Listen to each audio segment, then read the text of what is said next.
Alright, Pilipinas, ngayong March 1 to March 31 ay ating pinagdiriwang ang National Women's Month at ito po ay para bigyang pagkilala ang papel ng kababaihan at kanilang kontribusyon sa ating lipunan. Kaya po para pag-usapan yan, ang tema po ngayong buwan ay We Make Change Work for Women. Kasama natin ang Executive Director ng Philippine Commission on Women, walang iba kundi si Miss Emeline Versosa. Good morning po. Good morning, Jules. Good morning, Audrey. Good morning po sa lahat ng mga kababaihan. Happy Women's Month po. Okay, before anything else po, bago natin simulan talaga yung mga activities, pag-usapan yung activities, ano na po ba yung kasalukuyang estado ng mga kababaihan sa lipunan natin ngayon? Okay, kung titignan natin yung World Economic Forum Gender Gap Index, nandun pa rin naman tayo po sa number 7 na bansa, top 10 sa pag-bridge ng gender gap. Kasi sa edukasyon at saka sa kalusugan, sinasabi na medyo mas mahaba ang buhay ng kababaihan, mas maraming mga kababaihan na nagtatapos sa paaralan, ngunit kulang pa rin po tayo sa economic empowerment at saka political empowerment. No? Tapos, kung titignan natin yung iba't ibang mga areas, sa kalusugan, marami pa rin talagang namamatay na kababaihan sa panganganak. Kulang pa rin po yung mga hanap buhay para sa mga kababaihan.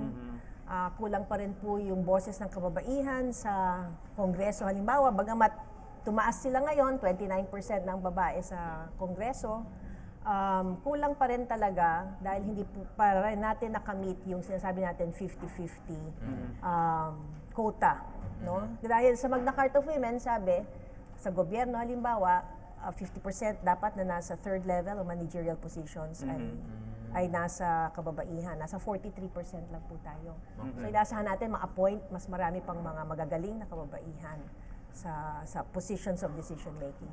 Well, ma'am, sa Philippine Commission on Women, paano po natin i-address itong nakikita niyong problema? Lalo-lalo na ngayong Women's Month, ang inyo pong tema ay We Make Change for Women. Oo.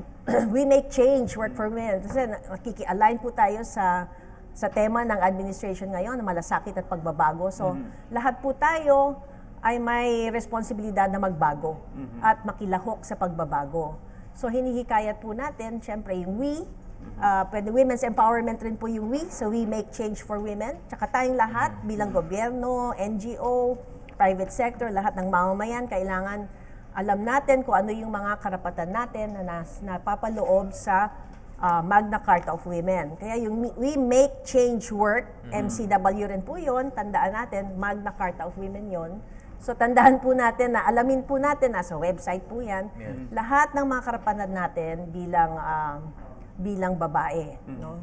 So kailangan we make it work for women, Magna Carta. So dahil nga, Jules, gumagamit na lahat halos ngayon ng Facebook, meron silang tinatawag na hashtag bilang babae I am #partner for change. Opo.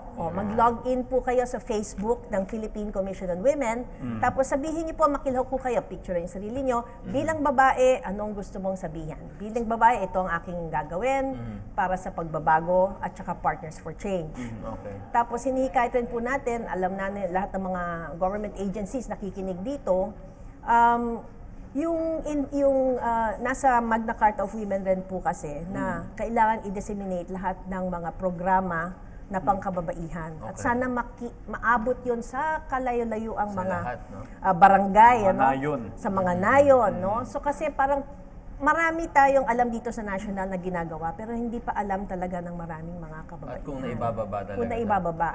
Utos po ni President nung sa kanyang SONA, talagang malinaw sinabi niya, I direct all government agencies, oversight, and LGUs to fully implement the Magna Carta of Women. So kailangan ipatupad natin ito. Yung mga sa barangay, meron dapat violence against women desk. Yung mga babae na binubugbog, dapat magmahiya na, magsumbong na sila sa VAW desk na ito. At saka mga livelihood programs, napakarami po. So kailangan maipatupad natin ito. Ma'am, ano po yung mga hinanda natin mga programa, mga line of activities po natin? Yes, nag-kick off tayo sa Cebu. Meron po tayong Women Inspiring Women. Magaganda po yung mga speakers, sila Lisa Macuha, si Congresswoman Geraldine Roman, Congresswoman Emeline Aglipay Villar, siya yung Committee on Women Head, at saka isang indigenous woman, si Jennifer Tauli Corpus. Sa GSIS Theater po yan sa March 8. March 8 mismo yung International Women's Day. Ngayon, dahil hindi ko kasya lahat ng gustong lumahok, naka-live streaming po tayo ngayon. Okay? So, mag-log on lang sa Facebook, tapos pwede na po rin tayong manood may summit rin po tayo sa end of the month kung saan mga government agencies ay pag-uusapan talaga po, how can we make change really work for women. Okay, so sa mga kababaihan dyan, naku, makilahok po kayo dito. Mabuting alamin ninyo ang inyong karapatan nang hindi kayo naaabuso. At ganoon na rin sa lahat ng mga kalalakihan, dapat aware Yes. tayo dun sa rights Tama. ng mga women. Alright, Kasamang ma'am. kalalakihan. That's right. Okay. Thank you so much. Muli nakasama natin, Executive Director ng Philippine Commission on Women, Miss Emeline Versosa. Magandang umaga, nagbabalik po ako si Hans Horn Mang Tanong at alamin naman natin ang reaksyon ng ating taong bayan tungkol sa ating diskusyon ngayong umaga. Ang kasama ko po ngayon ay si ate. Ano po pangalan nyo? Mayra. Ayan, si ate Mara, habang nagluluto ka, ano ang masasabi mo kahit na pinapakinggan natin ang discussion, ano masasabi mo sa, anong reaction mo sa discussion natin? Okay lang. Maganda naman maganda yung karapatan ng mga babae.